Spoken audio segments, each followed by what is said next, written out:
நீ அவரை பார்த்தது ஒரு போலீஸ்காரனோட அப்பன. ஆனா நீ பார்க்காதவன நான் பார்த்திருக்கேன். हुकुम टाइगर का हुकुम. It's a unique honor for me that I'm standing here to present my experiences to you all as an IPS probationer. இப்ப புரியுதா நீ யாருக்குள்ள ஆள் அனுப்பிச்சிருக்கன்னு? காரு வர சத்தம் கேக்குது. ஜெயிலர் வந்துட்டாருன்னு நினைக்கிறேன்.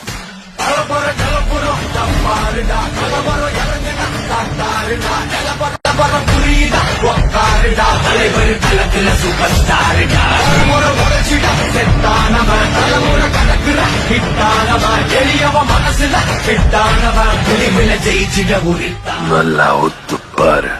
சிங்க யாருக்காக ஆளாமிச்சிருக்கான்னு தெரியும். அவருக்கு அகேன்ஸ்டா எவனும் வரமாட்டான்.